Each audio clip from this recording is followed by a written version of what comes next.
Hey everybody, welcome back.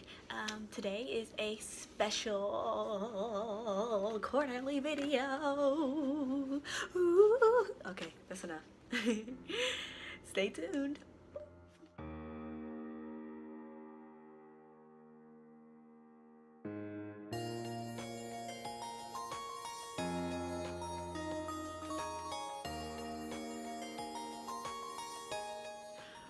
Okay.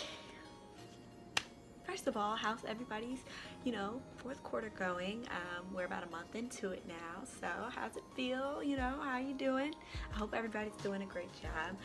Today's topic, if you didn't read the title, is about preparation and waiting.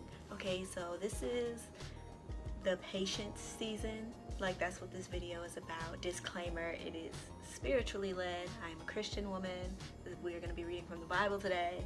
If you don't like Christ or have other beliefs and it's gonna offend you, you probably want to turn the video off, because yeah. But if you're in the mood for a word today and you want to catch this blessing, proceed. Okay, so a patient season is basically the time in your life where you're kind of like forced on waiting, like you're forced to wait for God's timing in something, and it's just like when you're in that season, what are you doing with the time you do have? You are in the middle of waiting for God, and it's just like, what are you doing? So first thing I'm gonna do is tell you guys about a poll.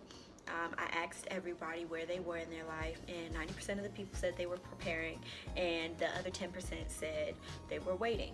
So let's just go ahead and define these two terms. Okay, so waiting is the action of staying where you are or delaying an action until a particular time or something else happens. And preparing is to make something ready for use or consideration. All right, so get your notebook, because we're going to be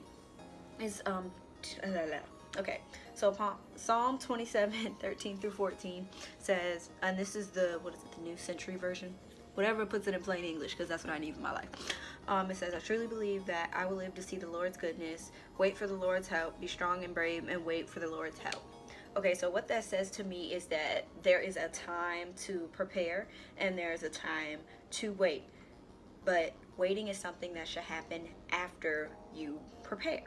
Okay, so preparing is what you are doing. You are making it ready, and you're making it ready for use and consideration. This is the time period where you are basically getting yourself in the right mindset as far as getting to your next level. Okay, typically when you're in a season of patience where you have to wait on God's timing, it's because he's moving you to the next level. But before he gets you to the next level, you have to prepare for that level.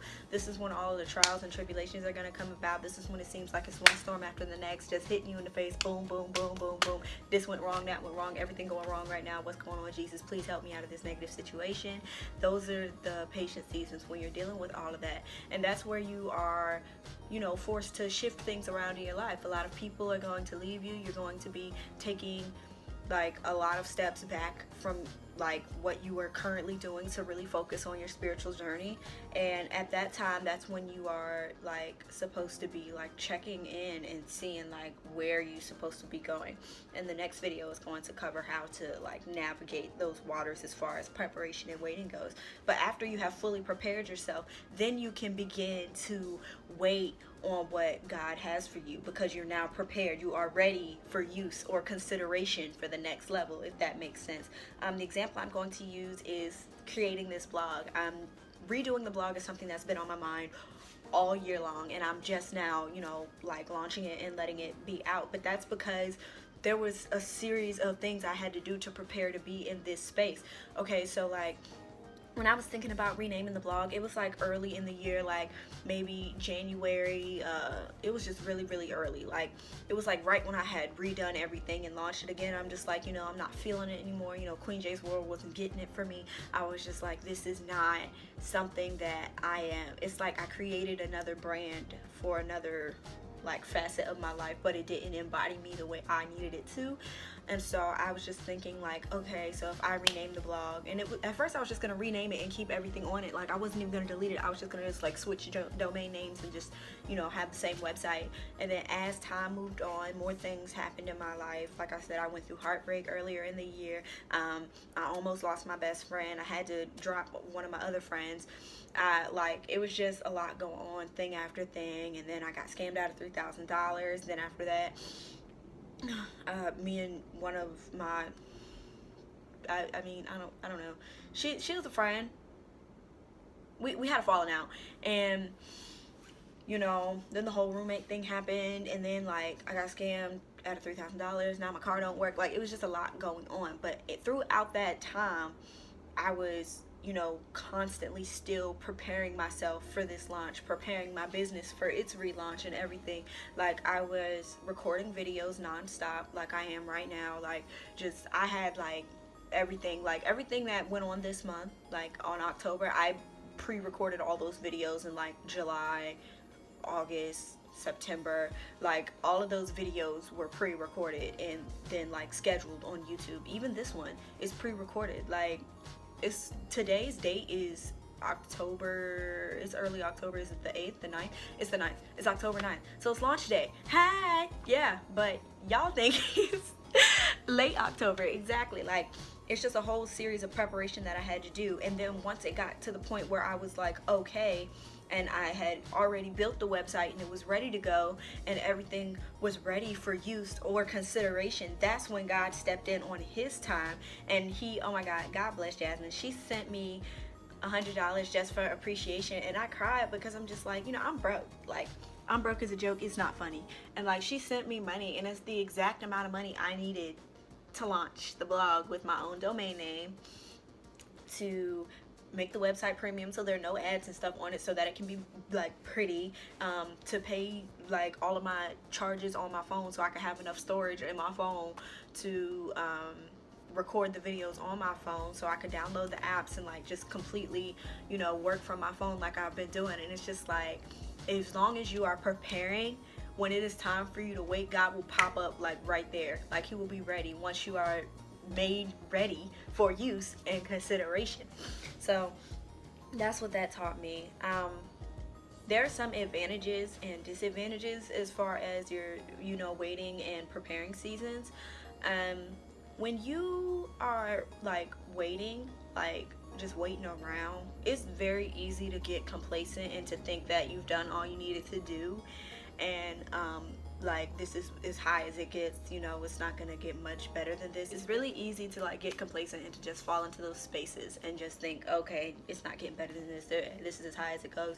And honestly, you have to not let yourself do that, because with God, like anything is possible. Like anything's possible. I did not think I was gonna get $100 that day. Like I was like, dang, I'm gonna just have to wait until I get a job to make this happen. And then he came through for me. Like God will literally like move things around and shift stuff around so that your life does what he wants it to do. Like he wants me to be blogging and vlogging. I know he does, because I have so much to say and I got a lot of wisdom in me, and I always have had this gift. And like, no, there are people around me, like in my past or throughout college, who have tried to silence me and silence my magic. Like, you know, I'm high level. I'm just like, oh yeah, everything's great. And there like be people around me who be like, stop all that. Like, you know, just negative energy and just suppressive. And it's just like, you can't do that to me, and I'm not letting nobody else do that to me no more. So it's like, when you are in those waiting seasons, you have to like expand. You really do have to force yourself to expand. You have to force yourself to like live out your truth and like shine in your light like fully and completely. And there's nothing that anybody can say or do to stop you. You really have to force yourself into that mindset. Otherwise, you're gonna be like me in a rut and not really knowing who you are, and then having to go through this big self-discovery and all that. It don't even gotta be that way. As long as you keep your faith up and you keep like your heart right, the waiting season will really be full of peace, joy, and self-discovery. And that's really what it's supposed to be. It's supposed to be a moment for you to be still and to listen to God and to apply everything you've learned up until now, to prepare yourself for your purpose. Like that's all he wants you to do. Like it doesn't have to be a difficult season, but we tend to make it difficult because we listen to the outside world. We listen to the enemy, and we're not supposed to be doing all that. So don't be doing that. listen to the Jesus, listen to the Lord, and shine in your light and do what he's telling you to do. Like, there's not gonna be no problems as long as you're obedient. And then, like, the advantages of that is just when you do what he says, like I said, the process is so simple. Like, it becomes simple once you just listen to God. Like, the challenges pop up when you're being resistant. If you're listening and doing what God has called you to do, it's literally like boom, boom, boom, boom. Okay, you said do this, check. You said do that, got it. Like, it's really fast. It's so, like, simple. It's an easy transition. Jesus is like, yep, you better do that. And then I'm like, I did it. What? Like, that's just how that goes.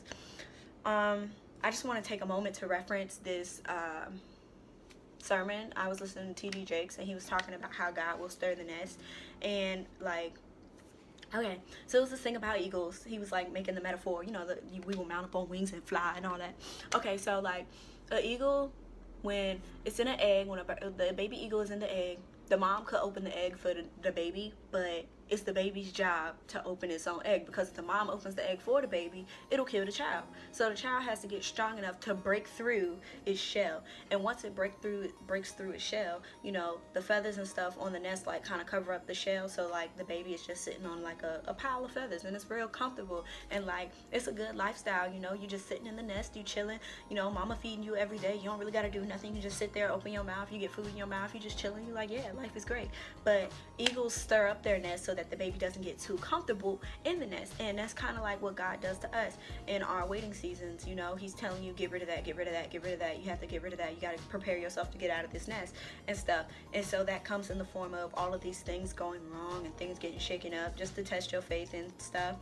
And, you know, eventually the mom will either throw the baby out of the nest, or, you know, the babies will mount up on their wings if they're too far away from the edge. The babies will get up on the eagle's wings, and the eagle will fly all the way up to the top of the sky and, like, literally drop the baby down. And, like, you know, when you're dropping and you're free falling, you have to learn how to fly in that moment. And, like, you can't learn how to fly by sitting in the nest. So, like, they're gonna drop you down, and, you know, of course, if you don't figure it out on your way down, the mom comes down and catches the baby and then takes it right back up to the top and drops it again. And it keeps doing that process over and over again until the baby eagle learns how to fly. And I feel like that's very similar to what God has us doing in these patient seasons where we're forced to wait on his timing. He is taking us, you know, we have already broke through the egg. We're already in the nest. We've already served our purpose here. And he's shaking things up and trying to get you to a point where you can fly and do everything he's called you to do. So that's what I wanted to close this part 1 of this video with. In part 2, we're going to be talking about, like, navigating through preparation and getting to the point of waiting. Like, how do you, like, get there? You know, I wanted to give the overall message first and kind of share my own personal experience with this season, you know, before we got, like, into the nitty gritty. But that's just part 1. Please let me know what you guys think. Add your own comments, you know, like, subscribe, and everything. But, you know, tell me your experience with waiting and preparation. Like, do you agree? Like, do you think preparation first, then you wait? Or, like, you know, tell me how you feel about it. Share with me what this has done for you. If I've touched anybody or if I've helped you through something, please tell me. I love that. And again, if you're uncomfortable, you can literally just send me an email. It's fine. Everything's in the description. Contact info, all of that. It's on my About page. And you can also click the link in my banner and go to my actual blog page. But yeah, thank you all for being here with me today. This has been the special for Q4. Yeah! Okay. Alright, that was good. As always, comment, like, subscribe, and y'all have a wonderful day. Bye!